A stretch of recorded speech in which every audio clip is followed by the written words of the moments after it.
Thank you, Oliver. Thanks for inviting me. I'm very happy to be here and I admire you guys. It's Friday. It's late, so you're here. That's great. I'm very happy to be here with you.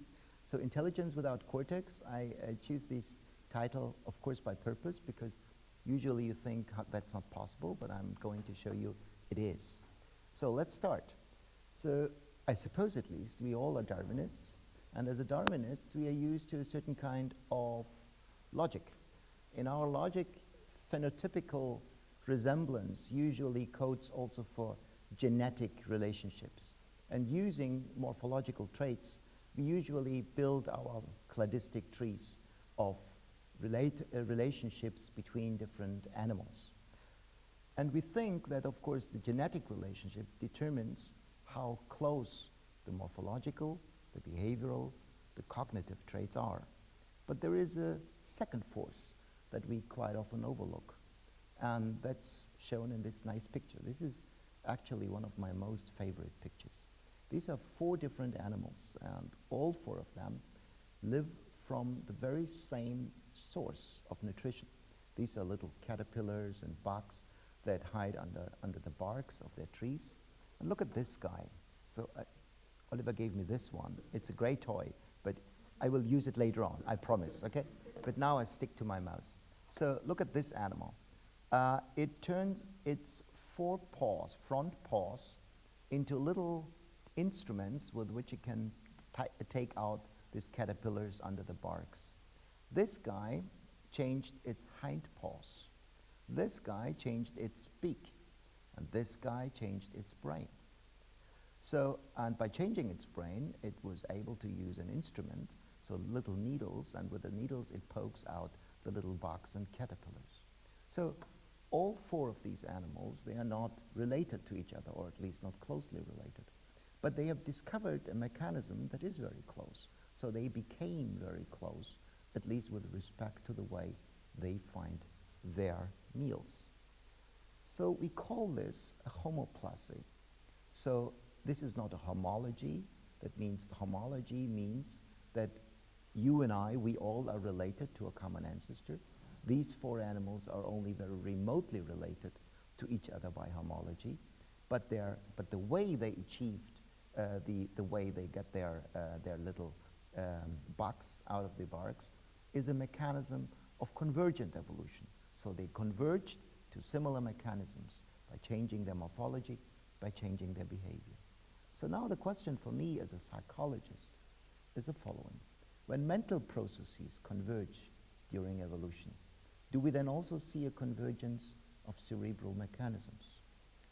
When an ant discovers in its evolution how to orient in space properly, and we did the same, or our ancestors did the same, is the ant and is the human coming up with the same neural mechanism, the same mental mechanism, or are there degrees of freedom in the construction of brains? So there are different kinds of neural solutions that result in the very same mental process. And I think that this is a deep question, a question that is often not asked. And I would like to go through the research to answer these questions together with you guys. So that's the core of what I'm going to talk about. But let's first start with a little bit of propaganda. It's weekend, it's Happy Friday, and we all are very proud that we are mammals. We mammals started about 280 million years ago, and hey, it feels good to be a mammal. It's great, because since about 280 million years, we really took over this planet. There is no single ecological niche on this planet that harbors animals that have a body weight of more than 3 grams, in which we mammals are not part of the game. And there is not a single ecological niche in which we mammals stay and resist, in which we mammals are not among the top predators. So we are all over the world. We are at the top of the food chain. And the question is why? The answer is very simple. It's because we are smart. We are smart, and therefore we are successful. So, but why are we smart? Because we have this sunny, great gorgeous neocortex, a great step in the evolution of the brain. The neocortex of mammals is truly unique. With its 6-layered appearance, it has a principal architecture that did not change during all of its evolution. In all mammals that we see the exact same organization of the cortex. Even in the monotremata of Australia, which are our most remotely related cousins within the mammalian lineage, even they have a neocortex that is absolutely identically wired like ours. The man who really tried to understand how this kind of neocortical evolution came about, what happened to the different classes of vertebrates during the evolution of the vertebrate brain, is Ludwig Edinger. He is possibly the scientist I admire the most. I think he was a true genius. He was ahead of his time. He was the best comparative neuroanatomist of his time. Maybe he's the best that who ever lived. He had the biggest brain collection of his time. He had the most modern techniques of his time. And he had a theory. And his theory outlasted him for nearly 100 years. Unfortunately, I am one of those who destroyed it because Ludwig Edinger was wrong. So he was really a genius, and he did everything what he could, but his theory was a wrong one, as we now know, as possibly everything we think now will be proven to be wrong one day. So, and that same happened with Ludwig Edinger. So what was his theory? Ludwig Edinger thought that with every new step in the development of new classes of vertebrates, there was an additional brain structure that was added to the vertebrate brain. None of the old brain structures vanished, only news were added. So fish started, in his view, with a primordial vertebrate brain. They barely had basal ganglia, they practically had no pallium, at least no dorsal pallium, but primordial medial pallium. They had no striatum, only pallidum within their basal ganglia. Then came the amphibia. They started to have a striatum. Then came the reptiles. They started to have a large pallium. Then came the birds. They elaborated on their striatum. And then finally came the mammals. And with the mammals, we finally had the dorsal pallium that changed its shape to become a neocortex. What Ludwig Edinger said was that his theory of the evolution of the vertebrate brain is also a theory in psychology, because he said that no animal at, let's say, the reptile class is able to achieve what a bird can do, because this animal simply does not have the means to do what a bird is able to do. You can train a reptile as much as you like. It will never achieve what birds can do. And you can train a bird as much as you like. It will never achieve what a mammal can do, because it simply doesn't have that specific brain structure that the next class had. So Ludwig Edinger, in one step, not only had an evolution of the vertebrate brain that was grounded in experiment, but also he had an evolutionary theory on comparative psychology that also was grounded in experiments. And reading again and again his papers, and I do that from time to time. I go to my old boxes. I know you guys are all with PDF. I need my boxes with my old reprints and paper. So I take out this paper of Ludwig Edinger, and there is one passage that really moves me. He says, now, after all these years, I cannot understand why it was so difficult, why I needed so many years, why I needed so many experiments, why I needed so many nights that I couldn't sleep. Because in the end, it's so simple. Yes, my biggest problem were the birds with their huge forebrains. But after I discovered that birds just elaborated on a huge striatum, basal ganglia, without having developed a neocortex, everything falls into places. And everything is easy to understand because only mammals have developed the dorsal pallium with a neocortex. And I will show you now what the theory is about. Let's take a section, a frontal section of a typical mammalian brain. This is the striatum and the pallidum, two components of the basal ganglia. And these are the three components of the pallium, the so-called mantle. The medial pallium constitutes the hippocampus. The dorsal pallium constitutes the cortex, and the lateral pallium constitutes a collection of brain structures that give rise to the amygdala, the claustrum, and the cortex piriformis. The medial pallium and the lateral pallium already existed in reptiles and birds, according to the view of Ludwig Edinger, but not the dorsal pallium. The dorsal pallium, once it took over the mammalian brain, it had a laminated structure. And that was so successful that the dorsal pallium grew out and pushed the other components inward. And if you now look at a rat brain, you can see this inward movement of the hippocampus and parts of the amygdala. And in our brain, the human brain, the medial pallium was chased through half of the brain until it assumed its final position in what we now call the medial lobe, the temporal lobe. In fact, it is a part of the medial pallium. So, but what happened to birds with their brains that have an equal size as the brains of mammals? So that was the biggest problem of Ludwig Edinger. So these were animals with a brain weight that was equivalent to what mammals had. But they had no lamination, so they could not have a dorsal pallium. And instead, he assumed that they have a huge striatum that took over all of the space that the cortex takes in mammals. And from that, he followed that birds with an enlargement of the basal ganglia are instinct-bound and have a very limited cognitive repertoire. Oh, should I go away now? Now I think it's the time. You can't see, isn't it?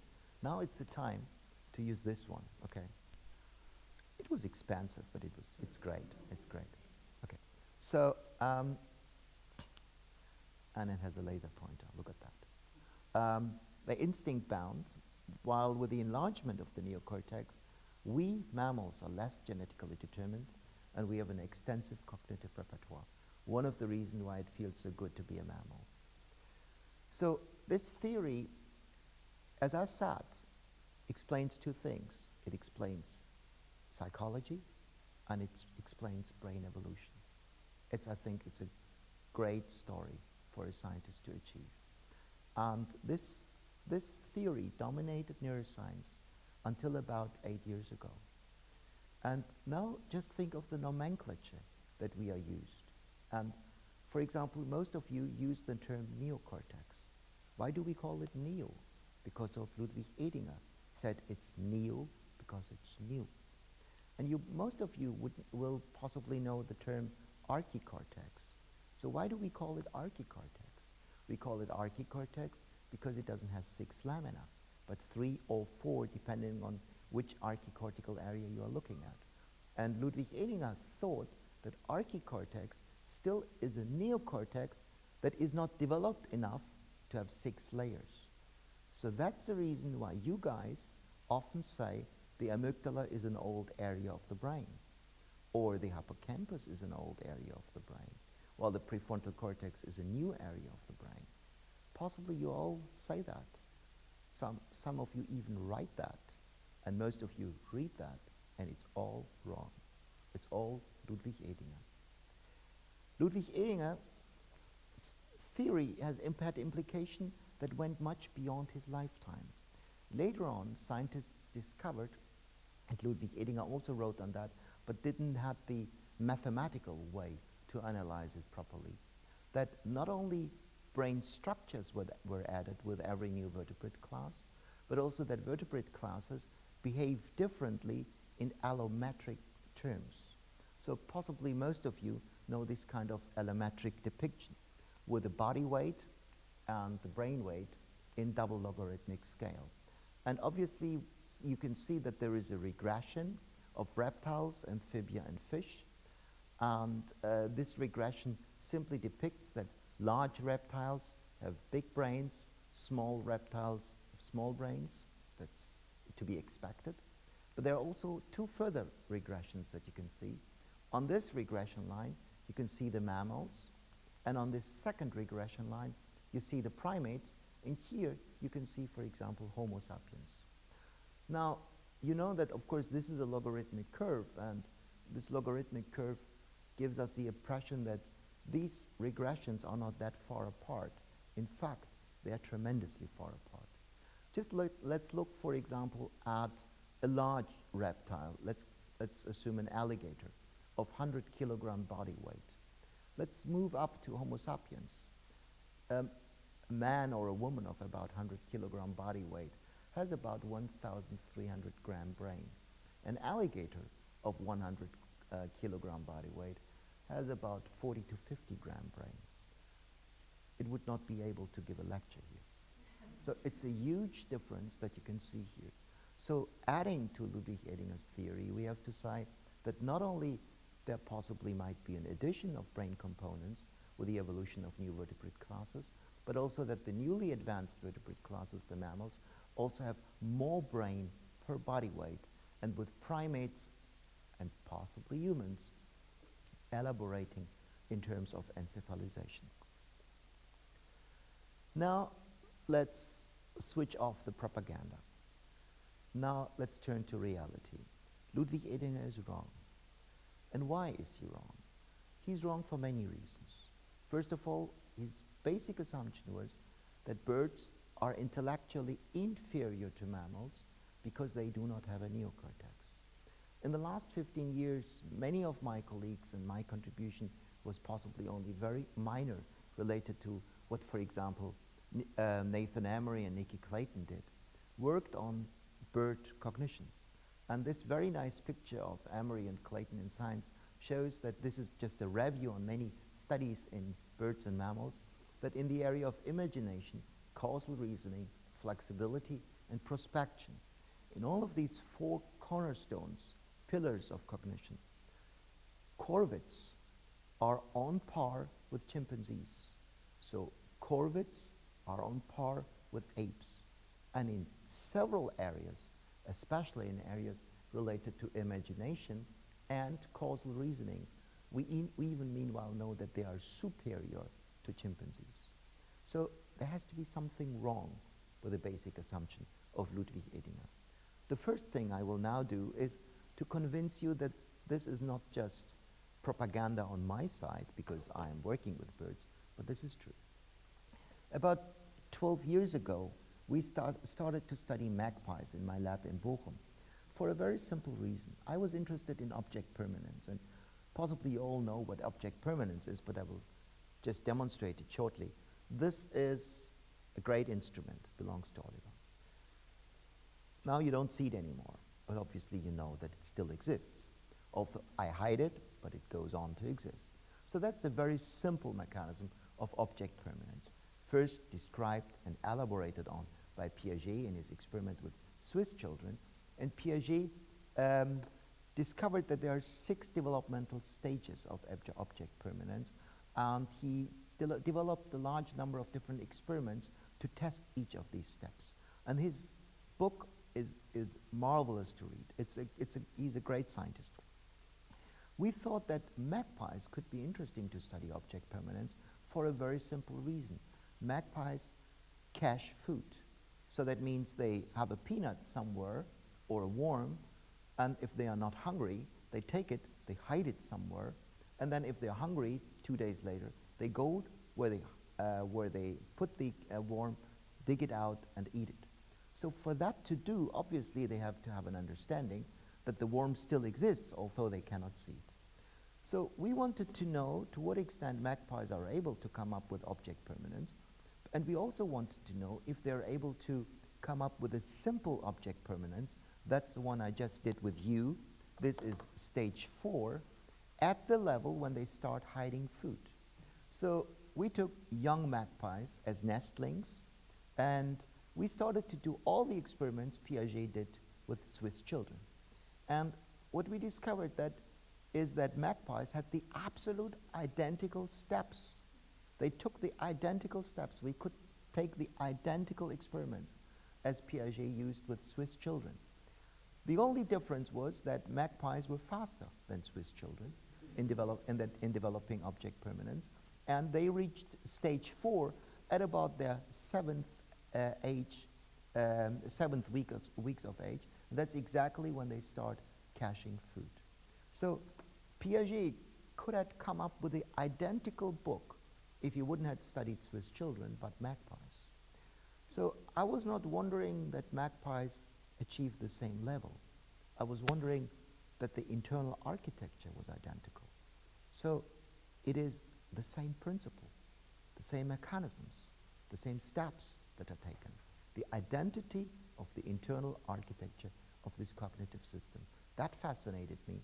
And I said to myself, hey, let's do more work on that. So magpies not only reach the same level, but they also proceed faster than Swiss children or German children, or we all are. There is one thing that was lacking in all of the development of avian cognition, and that's mirror self-recognition. Only 3 species recognize themselves in the mirror for sure. These are the chimpanzees, these are orangutans, and these are humans. There are reports that elephants, gorillas, and dolphins are also able to do that, but these reports are questioned by other scientists. But there is some evidence for these 3 species.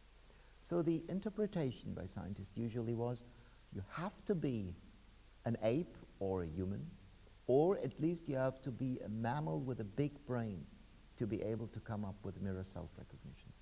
But animals with small brains, and especially non-mammals, are unable to do.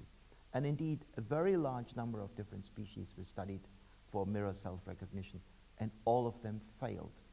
So many people assume that there is a cognitive Rubicon, dividing these very elite animals from the rest of the animal kingdom. We tested that with our magpies, and we did that, I would say, in a better controlled way than it's usually done with chimps. In chimps, you have to go through many more experiments in the beginning, and I'm skipping these. The final experiment is the one that most of you possibly know.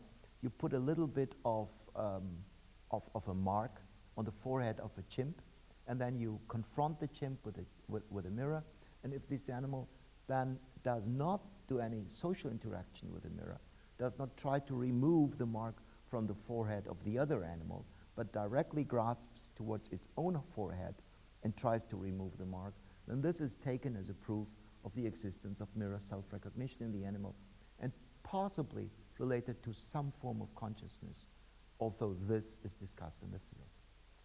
We were unhappy with this kind of test because when you have a mark on your forehead, usually you also have some tactile sensation, and we were not happy with that. So what we did was we took our magpies and we put a little piece of paper on each and in each and every test and on each and every animal. So all animals had this little mark, but in some animals the mark was black and was practically not visible on the black plumage, and in some others it was yellow or red or was nicely visible on the black plumage. The animals either had a mirror or we flipped the mirror the other way around so they had no reflective surface. And our prediction was the animals always have a mark, but only when the mark is yellow or red, and when they see a mirror, they should try to scratch it off.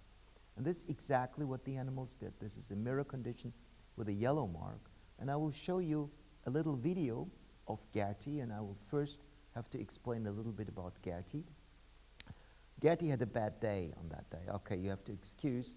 He was in mold and he wasn't looking that nice. But a few weeks later, Gertie was out of the mold and he was feeling happy again. Magpies have laterally placed eyes. So in the beginning, you will see that Gertie is looking shortly with this lateral eye into the mirror. Then he tries to scratch off the mark by different means. After a while, the mark is shifted to the right. Gertie always controls in the mirror if the mark is still there. Finally, he gets the mark off, and then he makes a final check in the mirror until he is happy again.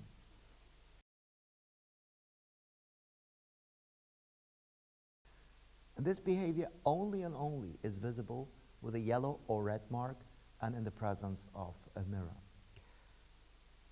I will show you 2 more short videos because it's Friday and you deserve it, from colleagues. So this one is from New Caledonian Crows. It's a very nice study from Alex Katzelnik's lab. These colleagues work with New Caledonian crows. These are animals that make different kinds of tools in their habitat. And one of the tools they make are little hooks, and they make these hooks from these little twigs. They pull off the leaves and then sharpen the hook, and with that they take out little caterpillars. And now this is Betty. Betty is used to have little hooks of wire, and with these hooks Betty is taking out little baskets full of food out of glass containers. And on that day, Betty was confronted with a wire that had no hook. So, and wire definitely is no natural material. Betty had no experience with bending wire. Now let's look what Betty did on the first run. Betty is first trying with a straight wire to take out the basket.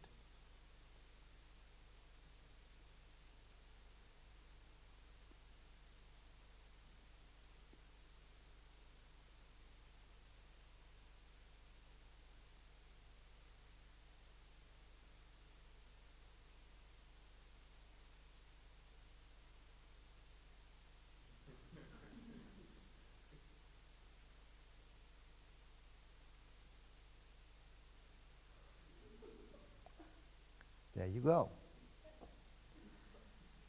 Last video, and this is with Rooks from Nathan Emery's lab. And now this is meta-tool cognition. So what is meta-tool? Meta-tool is that you first have to find a tool to use it on another tool, which you then use to get the reward, okay? So you have to go through several steps until you have the final tool with which you can retrieve your food. But in this case, it's a bit more complicated because what these animals are confronted with are little traps which they can only open by throwing something heavy into the tube. In the moment they throw something heavy into the tube, little pebbles, for example, the trap opens and out comes the food.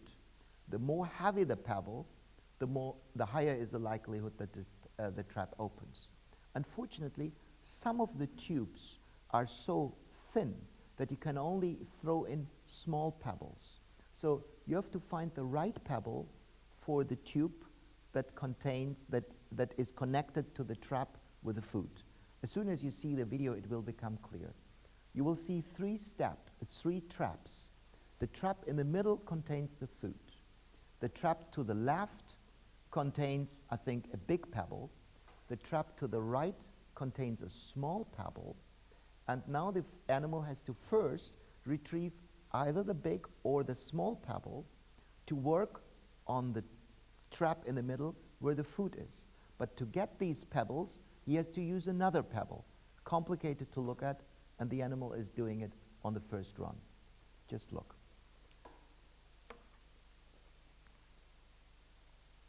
Now the traps are baited. This one has a small pebble. Look, this one is the critical trap. It has only a small tubing. Now this second trap is baited with a big pebble.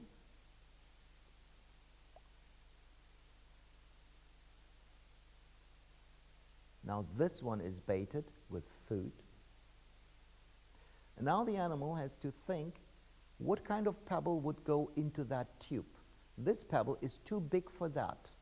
So he goes to this one, retrieves the small pebble, puts into this one, and gets the food.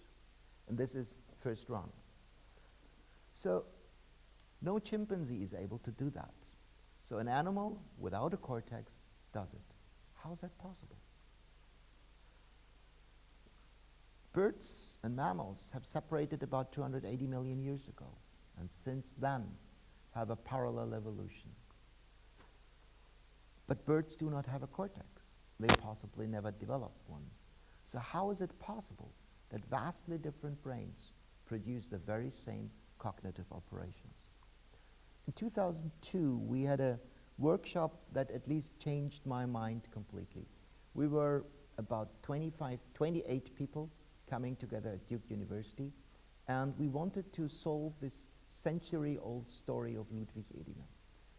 All of these discrepancies accumulated at the behavioral domain, at the neuroanatomical domain, at the genetic and at the molecular domain. And we wanted to understand how we have to view the bird brain in relationship to the mammalian brain. And we came up with a new nomenclature and with a new theory on the development of the vertebrate brain. With this being the old view, this is the human brain. Here you see the cortex in green and the basal ganglia in pink. This is the assumption of Ludwig Edinger. Basal ganglia take over most of the forebrain of birds with only primordial vestiges of pallium. And this is the new view on the brain. We have now extremely strong evidence from genetics, from tracing, from molecular biology, from morphometry, from all kinds of different fields in neuroscience, that birds had a neurodorsal pallium. They have the identical tissue to the cortex, but it's simply not laminated. That means we are talking of the same brain material, but in another shape. That means, obviously, that coming up with the same cognitive operations, with the same brain tissue in a non-laminated fashion, gives us the result that obviously cortical lamination does not give a surplus, an extra computational advantage that you cannot achieve without lamination. Lamination is nice, but you can also do without. That means the forebrain of birds and mammals is homolog, but mammals developed the cortical lamination, or maybe reptiles lost the cortical lamination very early on. So birds do not have a cortex, but they have a pallium, and their pallium is as large as that of mammals. But what about these kinds of graphs? I just explained you that mammals not only have a different kind of brain with the cortex, but also that they have much larger brains than, for example, reptiles, amphibia, and fish. So, but where are the birds? Well, the birds were here already. These are the blue triangles. They're on the same line as mammals. But what is on the line of the primates? There is no blue triangle there. So there are no birds on the primate regression. Well, this is due to the fact that we mammals are a bit chauvinists. We don't like any bird to be on that regression. But if you look at the data, you can see that parrots and crows are identically on the primate regression as primates are. So that means crows and parrots have the very same brain-body ratio as primates have. So there is nothing new under the sun seen like that. They have went through the very same steps of evolution, including an increase of brain size. In a recent study, we were able to study the brain of these new Caledonian crows, and we could show that identical to what primates did, we could see that the increase of brain weight relative to body weight of these animals was due to an increase of associative forebrain areas and striatal termination fields, exactly to what happened in the primate brain. So what we have learned up to now is birds are on par with mammals, cognitive-wise. Birds have the same brain organization, at least in genetic and homological terms, but without a lamination. But what about connectivity? Can we understand more about the bird brain in relationship to the mammalian brain when we have an understanding about the information flow within the mammalian brain with respect to the bird brain? 6 months ago, what is this, April now? So then 8 months ago.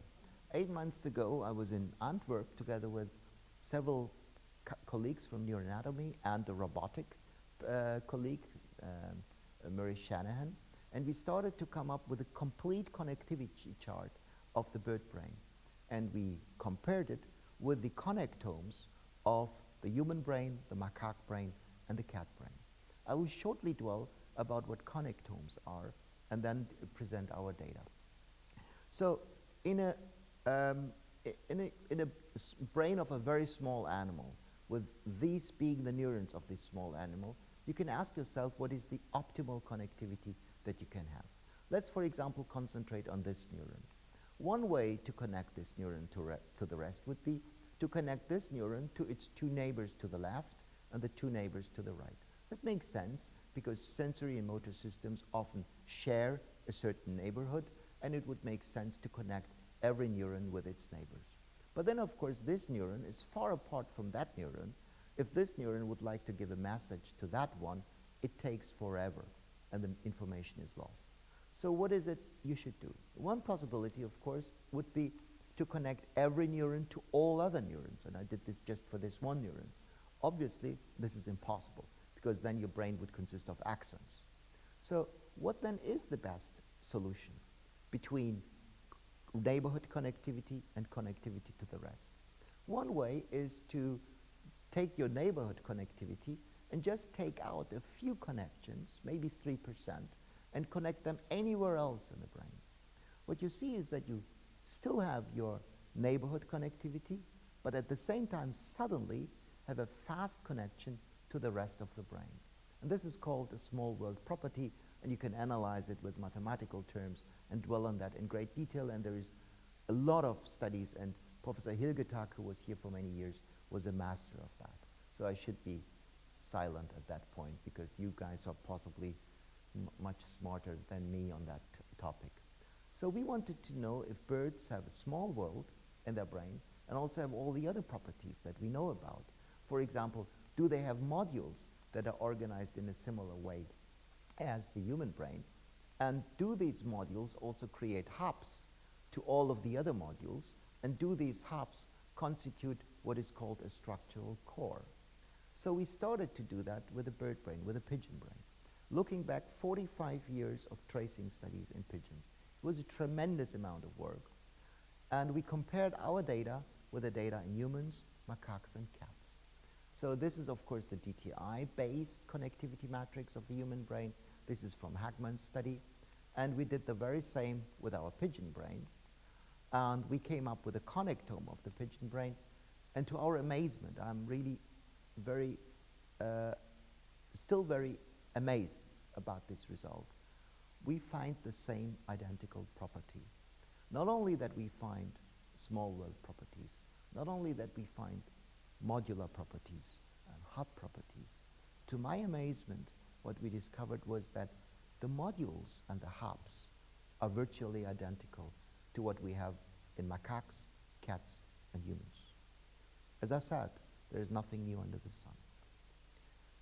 I don't believe that this is due to homology. I think there are constraints in the development, in the organization of a brain that impose a certain architecture that you have to have and you can't do without. And we possibly move to the discovery of the central core, how the architecture of a vertebrate brain has to be. But we find an identical connectivity also here at the bird brain level. Now I'm close to an end. There's one last thing missing. Let's summarize what we have. We have identical cognitive abilities. We have a homology of the dorsal pallium without a lamination. We have a connectivity that is identical, or let's say very similar to what we discovered in mammals. But what would happen if you zoom into the detailed cellular network? Would you come up at that level with a different kind of organization of birds and mammals? To do that, I studied in the last 15 years the executive functions in the bird brain, and I concentrated on an area that was first discovered by Ivan Divac, the neurobiologist who unfortunately died very early. And Ivan was the first who pointed out that birds have an area that is called nidopallium caudolaterale. I said it now once, you can forget this name immediately, and that the nidopallium caudolaterale has high similarity, high level of similarity to the prefrontal cortex of mammals. And I wanted to know if working memory is constructed in the same way in the NCL as working memory moves and works in the prefrontal cortex. And I wanted, in more general terms, to know if executive functions are organized in the same way in birds than in mammals. And we know, and now I have to stress that point, that the NCL is not homologous to the prefrontal cortex. It's a convergent evolutionary solution. It's not homologous.